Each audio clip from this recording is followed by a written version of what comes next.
E fala, meu amigo investidor, minha amiga investidora, sejam muito bem-vindos a mais esse vídeo do canal Analisando Ativos. Eu sou o Roberto Piani, analista de valores imobiliários e consultor de investimentos CVM. E no vídeo de hoje nós vamos ter mais um episódio da série Aconteceu na Bolsa, onde eu falo dos principais fatos que rolaram na Bolsa de Valores na derradeira semana.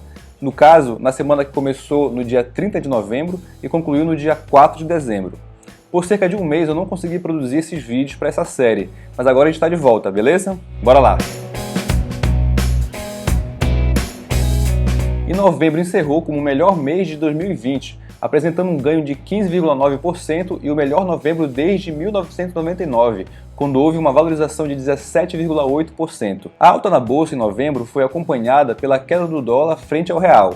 A moeda americana caiu 6,83% em relação à moeda brasileira, estando os dois fenômenos intimamente ligados. Isso porque houve a entrada de pouco mais de 30 bilhões de reais em investimentos estrangeiros no mês de novembro, o maior valor mensal desde que a Bolsa começou a fazer esse levantamento em 1995. Essa entrada de capital estrangeiro na B3 permitiu uma reversão parcial da fuga de capital que aconteceu de janeiro a outubro, quando os estrangeiros retiraram 65,3 bilhões de reais da B3. Três foram as principais razões que motivaram essa entrada de capital na Bolsa brasileira. A primeira foi o fim das incertezas relacionadas às eleições americanas, com a vitória consolidada do democrata Joe Biden, sem um controle absoluto do seu partido sobre o Congresso. A segunda razão foi o avanço do desenvolvimento das vacinas contra o coronavírus. As taxas de eficácia acima de 90% na fase 3 dos testes da vacina, criadas pela Pfizer, pela Moderna e pela Oxford, animaram os investidores. As vacinas reacenderam a esperança de uma volta ao normal da economia mundial, mesmo que a nova onda do Covid esteja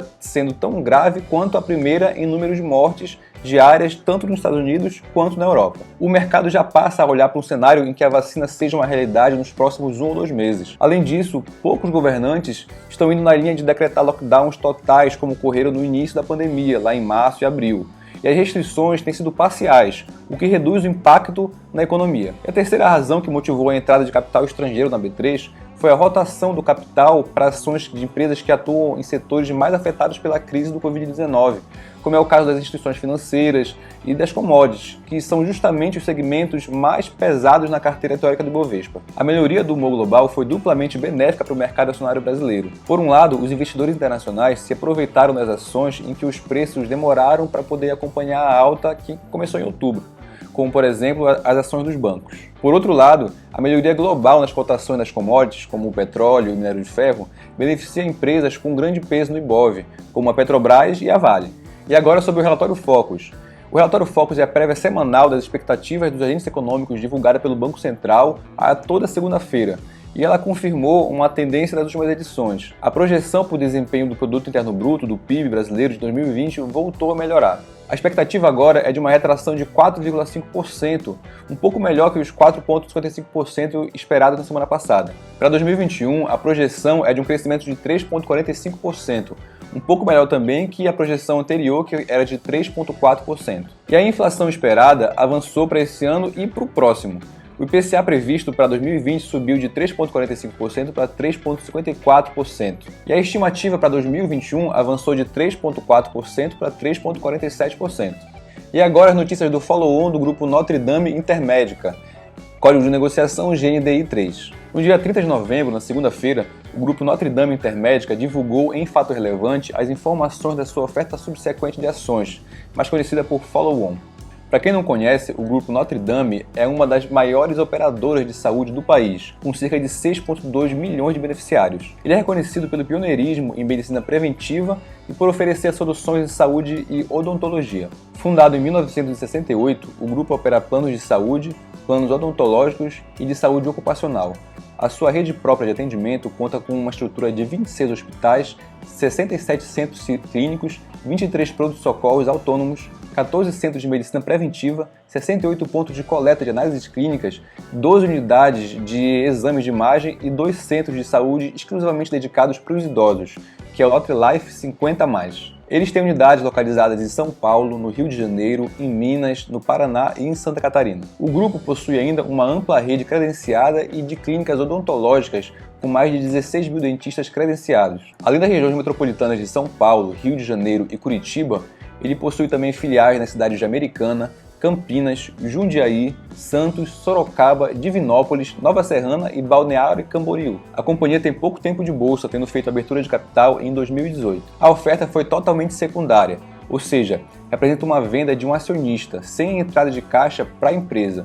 Então o dinheiro vai todo para o bolso do vendedor, que no caso é o fundo Alpes 2, que ofertou 54 milhões de ações, sendo fixado o preço pelo procedimento de book building em R$ 69,50, resultando em um montante total de 3,7 bilhões de reais. A oferta possui um lock-up de 90 dias, que é o período no qual a companhia, os majoritários, a diretoria e o conselho não podem realizar qualquer tipo de compra e venda das ações. E outra empresa que também realizou um follow-on essa semana foi a XP, listada na Nasdaq lá nos Estados Unidos.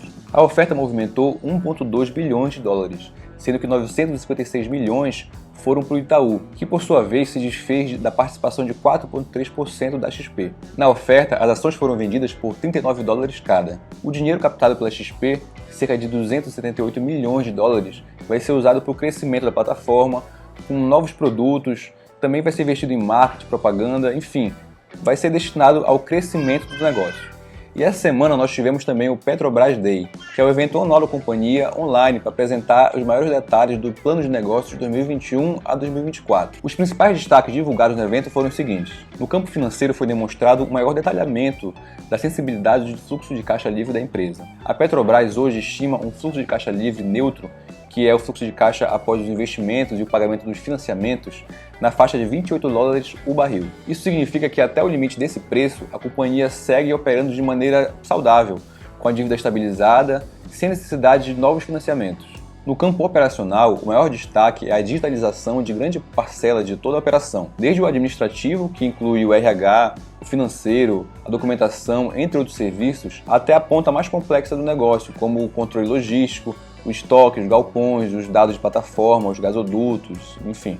Além disso, foi anunciada a redução drástica do tempo de maturação dos novos campos no período de 10 anos, que foi de 18 meses para 11 meses, e a redução forte do custo da construção de novos poços a serem explorados, cerca de 50% do custo. No campo da sustentabilidade, foi ressaltado o novo projeto, já com qualidade comprovada, do biorefino, que consiste no processamento do óleo vegetal em conjunto com óleo fóssil, o que vai gerar maior eficiência, menor custo e menor emissão, com uma estimativa de redução em torno de 30% das emissões de gás carbônico em todo o segmento de operação até 2030. Adicionalmente, a Petrobras apresentou ainda uma estimativa de geração de caixa livre nesses 5 anos de 150 bilhões de dólares. O detalhamento da destinação desses recursos inclui o CAPEX, a amortização de dívidas em torno de 30 a 35 bilhões de dólares e o ponto mais relevante, a distribuição de dividendos no mesmo montante da amortização do endividamento. É importante lembrar que o pagamento de dividendos vai estar condicionado à redução do endividamento bruto para abaixo dos 60 bilhões de dólares, o que atualmente está em 79 bilhões. O patamar previsto para ser alcançado no final de 2022. Isso implica um pagamento de dividendos extraordinários a partir de 2023, com pouco mais de 30 bilhões de dólares divididos em um período de 3 anos.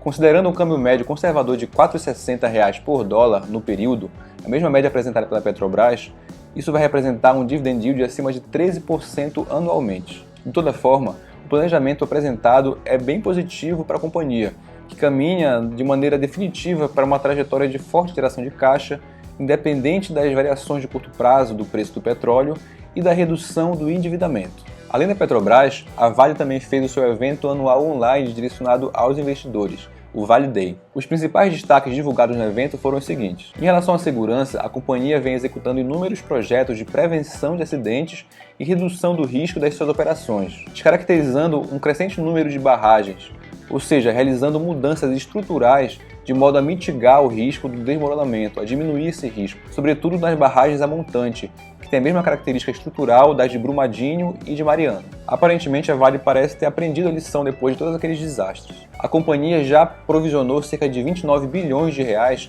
para a reparação dos danos e a indenização das vítimas, além de mudar o formato de atuação em relação à segurança operacional, tomando medidas para prevenir e reforçar a segurança. Quanto à sustentabilidade, o foco é a redução da pegada de carbono nas operações, com medidas concretas como a ampliação da participação da matriz energética renovável, principalmente a energia eólica e solar, e também melhorias na emissão de CO2 nas plantas e na logística, além do aumento da parcela de processamento de minério a seco, trazendo mais segurança na disposição dos rejeitos. Em relação à produção e alocação de capital, a companhia divulgou a sua projeção operacional. Há também projetos em andamento, sobretudo em suas maiores plantas de minério de ferro, que estão localizadas em Minas Gerais e no Pará, para aumentar a capacidade total de produção do minério, com estimativa de alcançar a capacidade máxima de 400 milhões de toneladas por ano, no final de 2022. No segmento de metais básicos, o cobre vai ter um crescimento de produção importante em Carajás, no Pará, com sinergias capturadas principalmente com o compartilhamento da estrutura e da logística com minério de ferro.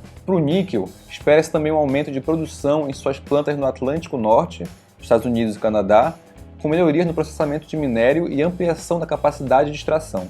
Em relação à alocação de capital, a companhia vem reduzindo projetos de operações que consumiam caixa, como por exemplo a planta de níquel de Nova Caledônia, que teve suas operações encerradas esse ano, além da redução de custo de extração, principalmente pela diluição do custo fixo, operando um efeito direto na geração de caixa da companhia. Já no campo financeiro, a companhia vem em um momento de forte geração de caixa, com os preços do minério de ferro nas máximas históricas, com um câmbio em patamares também favoráveis, que combinado com o aumento da produtividade e o baixo nível de endividamento, vão trazer um período com ótimos resultados para a companhia. A Vale utilizou como premissas os preços estimados de minério de ferro variando na faixa de 70 a 100 dólares tonelada. Mesmo no menor nível da faixa, a companhia estima que o seu Free Cash Flow Yield, que é a geração de caixa livre dividido pelo valor do mercado da empresa, vai ficar em torno de 4,4%, podendo chegar até 15,7%. Ou seja, após todos os custos de investimento, o caixa gerado vai representar 2 dígitos de retorno em relação ao valor da companhia, o que é um retorno interessante e que sinaliza uma boa distribuição de dividendos no futuro bem próximo. Então esse foi mais um Aconteceu na Bolsa. E se você chegou até aqui, foi porque gostou do conteúdo. Então curte o vídeo, se inscreve no canal e ativa as notificações. Envia também para algum amigo seu que está querendo saber o que está rolando na Bolsa de Valores. Até mais, um abraço!